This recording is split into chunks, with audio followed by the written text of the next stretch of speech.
The worst part is not what they said. It is that you did not have the right response ready in time. So you froze, you smiled, you let it pass. And later, when the moment was already gone, your brain finally gave you the perfect answer. But that does not mean you were weak. It means you were caught in a status trap. Because if you stay quiet, they may think they can do it again. But if you react too hard, now they can make your reaction the problem. That is the trap. Forget the savage comeback. You need a pressure reversal. Response number 1. Make them explain the insult. Disrespect relies on vagueness. That is its protection. They want the comment to sting, but they also want a way out if you call it out. So you look at them calmly and say, "What do you mean by that?" Not angry, not emotional, just clear. Because now the pressure moves back onto them. They either have to explain the disrespect out loud, or they have to retreat from it. Either way, you are no longer the one being tested. They are. And this matters because most disrespect does not come at you honestly. It comes as a side comment, a little joke, a look, a sentence that sounds harmless if someone repeats it later. That is how people get away with it. You feel the insult. Everyone in the room feels it. But if you react, suddenly they act like you imagined the whole thing. So do not chase the insult. Make them carry it. If they say, "Relax, I was just saying," you stay calm and say, "Then say it clearly." Now the room understands what happened. You did not accuse them. You did not explode. You simply removed the fog they were hiding in. And people who use fog as protection hate clarity. But sometimes after you make them explain themselves, they do not back down. They mock you, they laugh, they say, "Wow, you're serious now." Or, "I didn't know you were so sensitive." This is where most people lose the frame, because now you feel the need to prove you are not sensitive. Do not take that bait. The second you start defending yourself from being called sensitive, they are already controlling the conversation. So, use the second response. "That was a strange thing to say out loud?" Say it slowly. Not with disgust, not with drama, just like you notice something strange, because now you are not defending your feelings. You are making their behavior visible. They wanted to look bold. You made them look socially clumsy. They wanted the room to watch you react. You made the room notice them. And if they keep laughing, if they try to turn it into a show, use the second layer. You seem really determined to make this uncomfortable. Why is that? Now they have a problem, because the more they continue, the more they prove your point. That is pressure reversal. You are not trying to win the room by being louder. You are making the cost of their behavior rise in front of everyone. But there is a harder version of this, because sometimes the person disrespecting you is not a friend. It is not a stranger. It is not someone on your level. Sometimes it is your boss, your supervisor, a teacher, a manager, a parent, someone who can punish you if you respond the wrong way. And this is where normal comeback advice becomes dangerous. Because if you clap back at the wrong person, they do not have to win the argument. They can just label you difficult. They can say you have an attitude. They can say you are not a team player. So when your reputation, your job, or your position is on the line, you do not respond like you are in a street argument. You move into the professional safe zone. The line is simple. Can you clarify what you want changed specifically?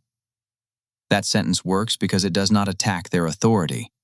It asks for clarity, and clarity is hard to punish. Imagine you are in a meeting and someone says, "Well, I guess some people here still don't understand the basics." Everyone knows it was aimed at you, but it is vague enough for them to deny. The old you might explain yourself. The angry you might say, "Are you talking about me?" But the professional version says, "Can you clarify what you want changed specifically?" Now they have to move from insult to instruction, from attitude to detail, from vague pressure to documented clarity. And if they cannot name the issue, they expose something important.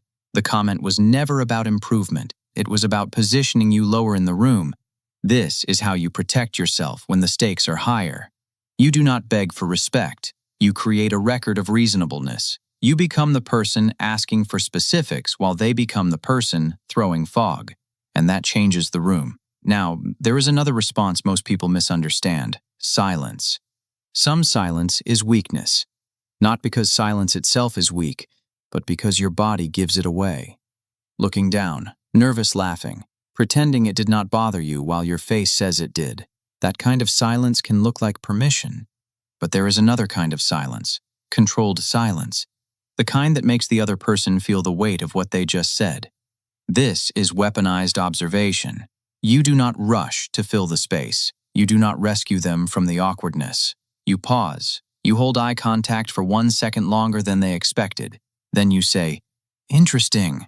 That is it. Not interesting like you are impressed. Not interesting like you are being sarcastic. Interesting like you just learned something about them. Because you did. You learned what kind of comment they reach for when they want a reaction. You learned whether they are testing you, performing for the room, or trying to pull you out of yourself. And the pause matters more than the word. The pause says, "I saw that." The eye contact says, "I am not scrambling." The word says, "You revealed more than you meant to." This is not staying quiet because you froze. This is staying quiet because you are making them sit inside what they just did. People are prepared for your anger. They are prepared for your embarrassment.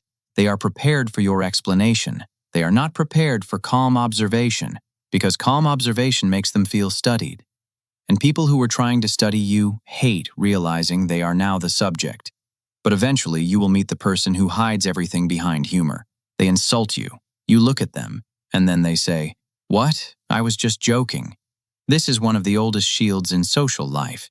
They want the freedom to insult you, but they want the protection of comedy. And most people fall right into it. They say, "That wasn't funny."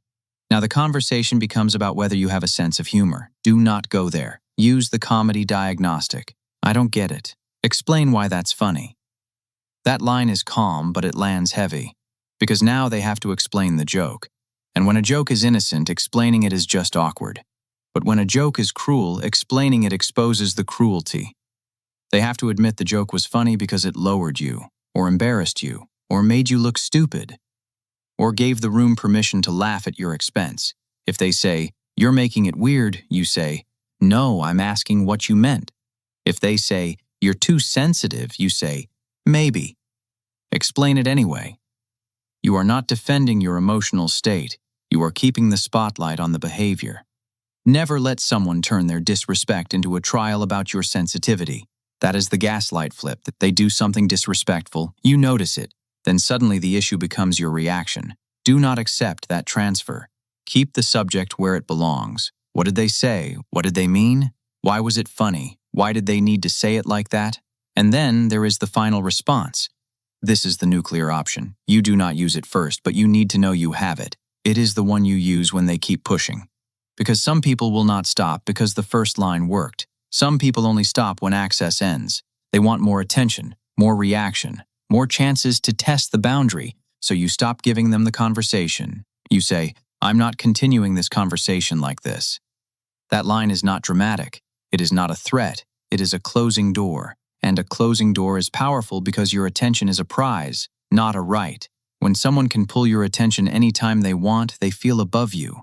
When they can insult you and still keep you engaged, they learn they can lower the standard and keep the connection.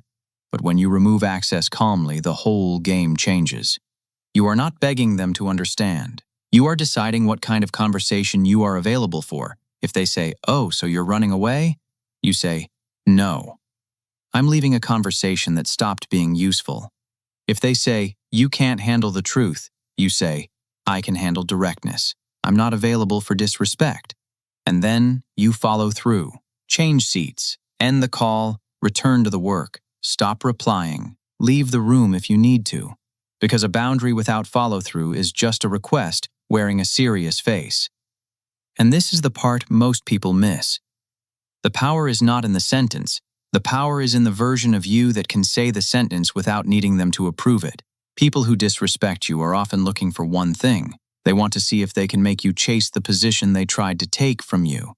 They want to see if you will defend your worth.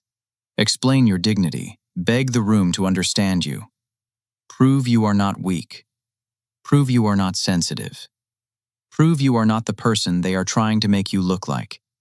But the moment you start chasing, they know they moved you, so stop chasing. Ask for clarity. Name the strange behavior. Professionalize the fog. Use silence with control. Make the joke explain itself. And when the conversation keeps lowering, remove access. That is the system.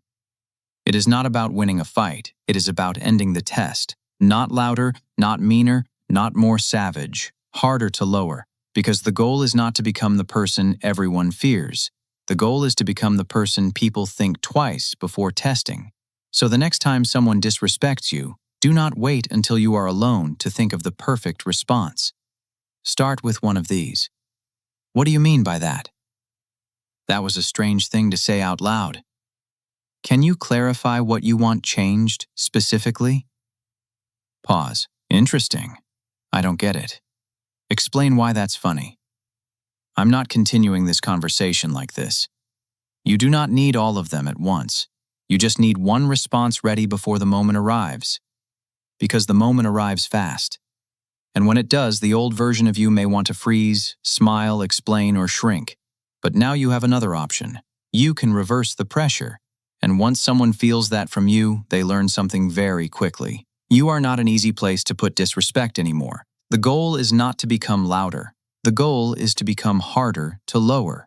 And if one of these responses is the one you needed years ago, write the number in the comments. Not the story if you do not want to share it. Just the number. 1, 2, 3, 4, 5, or 6.